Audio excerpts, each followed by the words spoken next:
তা হযরতে ওমর ফারুক তিনি যখন গায়ের মুসলিম ছিলেন তখন কাফেরদের এমন একটা মানে বাহুবল ছিল, কাফেরদের এমন একটা শক্তি ছিল যে ওমর খাত্তাবের বেটা ওমর আছে মানে আমাদের সব আছে।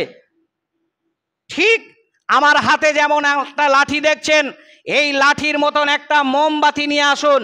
একটা মোমবাতির ওপরে যে সুতোটা থাকে ওই সুতোটায় যখন আগুন জ্বালিয়ে দেবেন, আগুনটা জ্বালানোর পরে যদি উত্তর থেকে যদি মানে হাওয়া আসে, বাতাস আসে, তাহলে এই আগুনের শিশাটা যাবে কোন দিকে? দক্ষিণ দিকে চলে যাবে। আর দক্ষিণ দিকে যে যদি হাওয়া আসে তাহলে উত্তর দিকে চলে যাবে। ঠিক ওইভাবে খাত্তাবের বেটা ওমর সে যখন ওইভাবে মোমবাতির মতন আগুন জ্বলছিল, যখন ছিল মানে কাফেরদের পক্ষ থেকে যখন হাওয়া আসছিল, যখন ঝড় আসছিল, তখন যাচ্ছিল মুসলমানদের শত্রু, মুসলমানদের কলজে কেঁপে যেত। ঠিক যখন ওমর যখন তার মতিগতি যখন ফিরে গেল, ওই মোমবাতির আগুনের মতন আবার কাফেরদের দিল কাঁপতে লাগলো। কিভাবে কেঁপেছিল? খাত্তাবের বেটা ওমর যখন, আমি লম্বা কথা বলছি না, পূর্বে যাওয়া যাবে না, ঠিক নাঙ্গা তরোয়ার নিয়ে যখন বিশ্ব নবীর মাথা চন্দন করতে যাচ্ছিলেন, এমত অবস্থা রাস্তায় একজন মুসলিম গোপন সূত্রে মুসলমান হয়েছিল সাইদ, তিনি যখন দেখা হলো, দেখা হওয়ার পরে বলছে এ খাত্তাবের বেটা ওমর তো, এ তো খুব রাগী মানুষ, কি ব্যাপার নাঙ্গা তারওয়ার নিয়ে ছুটছে, তার মানেটা কি? দাঁড়াও দাঁড়াও ভাই দাঁড়াও, কোথায় চললে তুমি? তা বলল আমি চললাম যেখানে আমাকে বাধা দিও না। বলল ভাই ওমর রে, আমি তোমাকে বাধা দিতে আসিনি, তোমার কাছে আমি জানতে চাইছি তুমি ঠিক পথে যাচ্ছ না ভুল পথে যাচ্ছ। আমি ওমর ঠিক না ভুল সেটা আমি বুঝবো, তোমার সঙ্গে কি বোঝাপড়া হবে, তাড়াতাড়ি তুমি আমার রাস্তাটা ক্লিয়ার করে দাও। না না না, আমি থাকতে তোমাকে ভুল পথে যেতে দেব না, তুমি কোথায় চললে একবার তুমি আমাকে জানিয়ে যাও। বলল শোনো শোনো, আমি যে এই তরোয়ার নিয়ে ছুটছি, আমাদের মানে যে শত্রু চির শত্রু হিসাবে কাজ করে, শুনছে নাকি আব্দুল্লাহর বেটা মোহাম্মদ, আপনারা মুখ খুলবেন না, ঘুমাবেন আপনারা ঝিমানির মতন, আব্দুল্লাহর বেটা মুহাম্মদ সাল্লাল্লাহু আলাইহি ওয়াসাল্লাম তার কাছে একটা নোটবুক আছে, শুনলাম কোরআন নামে একটা নোটবুক আছে, ওই নোটবুক ধরে ধরে এমন একটা মধুর সুরে তেলাওয়াত করে, এমন একটা মধুর সুরে সে পড়ে, সেই সুরে সমস্ত মানুষ নাকি পাগলের মতো তার দিকে ছোটে। যার বাপ নাই, যার মা নাই, তার চাচা নেই, তার আপন বলতে কেউ নেই, তার জমি নেই, জায়গা নেই, অট্টালিকা নেই, সুখ শান্তি কিছুই নেই, তার দিকে মানুষ কেন ছুটে চলে যায় আমি দেখতে চাই। এখন আমি ফয়সালা করতে চললাম, আমি খাত্তাবের বেটা ওমর বেঁচে থাকতে আমার বাপ দাদার ধর্মকে আমি ছোট করতে দেব না। কি করবে তুমি? বলল আমি তার মাথা কাটতে চললাম। বলল ওমর রে, তোমার কথা শুনে আমার বড় হাসি পায়, তোমার কথা শুনে আমি অবাক হয়ে গেলাম। এই তো কিছুদিন আগে তোমাদের মজলিসে আমিও একজন ছিলাম, সাইদ বলছেন আমিও একজন ছিলাম, তোমরা সবাই তো বলছিলেন সাদিকুল আমিন, পৃথিবীতে যদি মানুষ হিসাবে যদি সত্যবাদী একজন যুবক থাকে সেটা হলো আব্দুল্লাহর বেটা মোহাম্মদ। তাহলে সেই সত্যবাদী বলার পরেও আজকে তুমি তার মাথা আনতে চললে, তুমি কি মানে আসল খবর কি তুমি রেখেছো? বললো আসল আর নকল বলতে আমি কিছুই বুঝি না। বলল শোনো ওমর ভাই, আমি তোমাকে বাধা দিতে পারবো না, শক্তিতেও পারবো না, বুদ্ধিতেও পারবো না, কোনো দিক দিয়ে তোমাকে আমি বাধা দিতে পারবো না। তবে তোমাকে আমি একটা কথা জানিয়ে দিই, তুমি যার কারণে, যে বিষ পান করার কারণে তুমি তার মাথা আনতে চললে, তার মানে কোরআন তার ভেতরে আছে বলে তার মাথা কাটতে চললে, কিন্তু তোমার যে বোন ফাতেমা আর তোমার মানে দুলা ভাই, তারা দুইজন যে এই কোরআন তেলাওয়াত করে তারা যে শাহাদাত মরণ করেছে, সুতরাং তারা কলমা পড়ে নিয়েছে, তারা নবীর দলে হয়ে গেছে, তুমি কি খবর রেখেছো? তখন খাত্তাবের বেটা ওমরের পায়ের তলা থেকে মাটি সরে গেল। তার মানে আমি যার কারণে, যেটা আমাদের কাছে শত্রু, আব্দুল্লাহর বেটা মুহাম্মদ শত্রু নয়, ভালো ছিল। তারপরে যখন কোরআন নামে এই গ্রন্থটা নিয়ে আলোচনা করে তার শত্রুতা, তার উপরে আমাদের শত্রুতা শুরু হলো। আর সেই কোরআন আমার বোন বোনাই পড়বে মানে আমি খাত্তাবের বেটা উমার বেঁচে থাকতে এটা আমি জীবনে মেনে নিতে পারবো না। কি করলেন? রাস্তা চেঞ্জ হয়ে গেল, বিপরীত রাস্তা দিকে চললো। লম্বা কথা। সেখানে খাত্তাবের বেটা উমার যাওয়ার পরে যখন ফাতেমার দরজার কাছে দাঁড়িয়েছেন, সেখানে দেখছেন তাহা মা আনজালনা আলাইকাল কুরআনা লিতাশকা, এরকম মধুর সুরে কোরআনের আওয়াজ ঘর থেকে ভেসে আসে। হযরত উমার তখন দরজায় খটখট করে আওয়াজ দিচ্ছে, কে? ফাতেমা ভেতর থেকে বলল আমি উমার। বাস, তার ভেতরে যে একজন শিক্ষক ছিল, ওদিকে বোন আর এদিকে বোনাই, দুইজন দুই পাশে বসে, মাঝখানে একজন শিক্ষক আম্মার রাদিয়াল্লাহু তাআলা আনহু তিনি ছিলেন। তাকে ইশারা করা হলো, আমার ভাই উমার রাগী মানুষ এসেছে, মানে খবর ভালো হবে না, আপনি তাড়াতাড়ি দরজার উল্টো পিঠে দাঁড়িয়ে যান। মোকাবেলা যদি করতে হয়, যুদ্ধ যদি নামতে হয়, ও যদি খাত্তাবের বেটা হয়, আমি খাত্তাবের বিটি, আমিও জীবন থাকতে ওর সঙ্গে মোকাবেলা করব, ছেড়ে দেব না। তখন দরজা খুলে দিল। খুলে দেওয়ার পরে সর্বপ্রথমে ওমর প্রশ্ন করলো, কি প্রশ্ন? তোমরা ঘরের ভেতরে কি করছিলে? আমি আমার স্বামীর ঘরে, মানে আমার ঘরে বসে আমি কি করছি না করছি তোমাকে জবাব দেওয়ার মতন আমার নেই, তোমাকে জবাব দেব না। বলল, ফাতেমা তোকে ভালো করে বলছি, ভালো করে জানিস আমি যে কেমন রাগী মানুষ। বলল, তুমি যদি খাত্তাবের বেটা হও, শুনে নাও আমি ফাতেমা খাত্তাবের বেটি, আমিও তোমার মানে কথাই ভয় পাই না। কি বলতে চাও তুমি? বলল, কি তেলাওয়াত করছিলে তোমরা, কি পড়ছিলে এত মধুর সুরে, আমি বাইরে থেকে সব শুনেছি। এইভাবে যখন বোন আর বোনাইকে মার শুরু হয়ে গেল, এবার রক্তাক্ত অবস্থায় কিছুতেই বলে না। যখন বোনের রক্ত যখন মাথা থেকে গা বয়ে যখন চলে যায়, তখন ওমারের পাথরের মতো দিলটা তখন মোমের মতো নরম হয়ে যায়। তখন ঝড় নয়নে কেঁদে ফেলে। ওমর তখন ছল ছল চোখে বলছে, বোন আমি যে তোকে মার দিয়েছি, তোকে পিটাই দিয়েছি, রক্তাক্ত করেছি, এমন কি অপরাধ করেছি? তবে আমি জানতে চাই তোকে কে এই পথে যাওয়ার জন্য অনুমতি দিল, একবার বল। বলল, ওসব কথার জবাব আমার কাছে নেই। বলল, তাহলে তোরা কি পড়ছিলি সেটা কি আমাকে একবার দিবি? বলল, এই অবস্থায় তোমাকে দেবার মতো জিনিস নেই। তার মানে কোরআন তো পবিত্র জিনিস, তুমি অপবিত্র একটা গায়ের মুসলিম, তোমাকে আমি দিতে পারি না। বলল, বোন রে, যা ভুল করেছিস, আজকে তুই ফিরে চলে আয়, আমি যে রাস্তায় রয়েছি, যে পথে রয়েছি, এই পথে চলে আয়। তখন বোন বলছে, না না না, তুমি বাতিলের ওপরে অটল থেকে তুমি যদি যুদ্ধ করতে পারো, আমি উমারের বিটি ফাতেমা আমি সত্যর ওপরে কেন যুদ্ধ করতে পারবো না? কেননা সেখানে বলা হলো, এক সে মোহাব্বত হতি হ্যাঁ হাজারোं से नहीं, আর চাঁদ সে রোশনি দেতে হ্যাঁ সিতারোं से नहीं। ভাই উমর, তুমি আমাকে বোঝাতে এসেছো।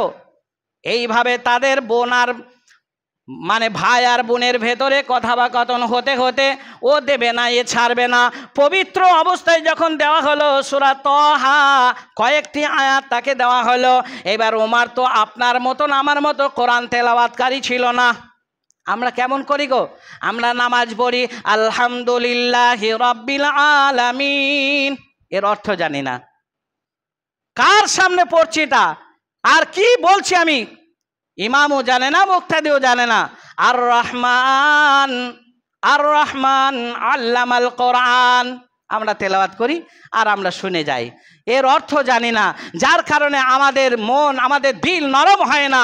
কিন্তু উমর খাত্তাবের বেটা উমর যখন সূরা তাহা, যখন তাহা মা আনজালনা আলাইকাল কুরআনা লিতাশকা, এইভাবে যখন তেলাওয়াত পড়ছিলেন, তেলাওয়াত পড়ে আর পাথরের মতো দিলটা মোমের মতো নরম হয়ে যখন চোখ দিয়ে অশ্রু ঝরে, ঠিক ওইভাবে দিলটা তার নরম হয়ে আস্তে আস্তে নিচে চলে যায়। তখন তেলাওয়াত করা হয়ে গেল, তখন বলছে বোন রে, আমি তোকে মারার জন্য আমি দুঃখিত, আমি বড় কষ্ট পেয়েছি, ব্যথা পেয়েছি, তোর রক্ত দেখে আমার দিলে দাগ পড়ে গেছে বোন। তবে এই মন্ত্র কার কাছে আছে, কোথায় গেলে পাওয়া যাবে? তবে সেই জায়গায় দেরি না করে আমাকে তাড়াতাড়ি নিয়ে চ। খাত্তাবের বেটা উমর ভালো করে জানে এর মন্ত্রর মেন মালিক হলো আব্দুল্লাহর বেটা মুহাম্মদ সাল্লাল্লাহু আলাইহি ওয়াসাল্লাম। তার কাছে চলে যাওয়া হলো। সেখানে যাওয়ার পরে দেখছেন বিশ্ব নবীর কাছ থেকে দরজা পর্যন্ত একাধিক সাহাবারা গার্ড দিয়েছেন। তার ভেতরে মেন মানে গেটম্যান যেটা, তারই চাচা আমির হামজা সেখানে পাহারা দিচ্ছে। যখন নাঙ্গা তারওয়ান নিয়ে গুটি গুটি পায়ে আসা দেখছে খাত্তাবের বেটা ওমর রাগী মানুষ, কিসের জন্য আসে? আল্লাহর নবী এই উমর এই রাস্তায় হাঁটার আগে বলেছিলেন আল্লাহ গো, আল্লাহর কাছে দোয়া করেছিলেন, আল্লাহ দুইজন হিসামের ভেতরে একজনকে ইসলামের ভেতরে দীক্ষিত করে হিদায়াত নসিব করো এবং হিদায়াত দিয়ে ইসলামের ভেতরে প্রবেশ করিয়ে ইসলামটাকে তুমি শক্তিশালী করে তোলো। একটা হলো আবু জাহেলের জন্য আর একটা হলো খাত্তাবের বেটা ওমরের জন্য। এই দুটি ইসলামের বড় ক্ষতিকর।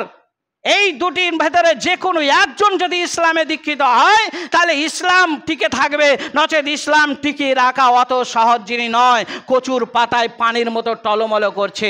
আল্লাহর নবী যখন দোয়া করেছিলেন ওদিকে নবীর দোয়া চলে গেছে, এদিকে উমার বোনকে মেরেছে। এটা হয়তো ক্ষণেকে মারার পরে ওই দোয়া কাজে লাগাতে তার ওই শক্ত দিলটা নরম হয়ে ওই কোরআনটা হাতে করে নিয়ে আর তরোয়ার নিয়ে ছুটে গেল।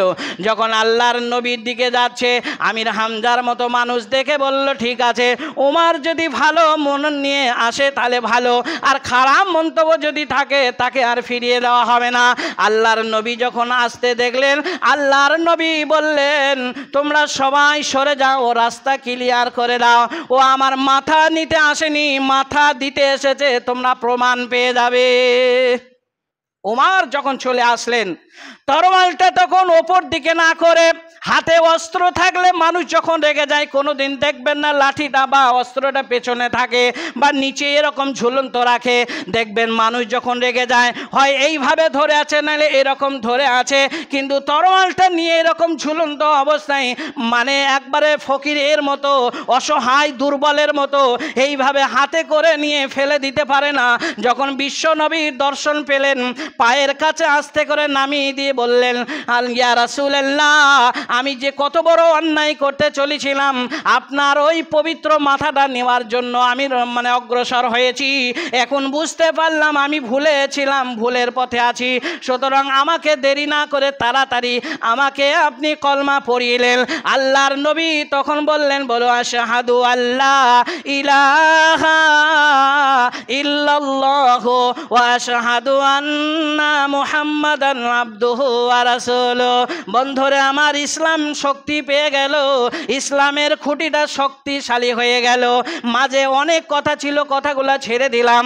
এবার আজানের সময় হয়ে গেছে, আজান হলো, এবার নামাজের জন্য উজু হবে।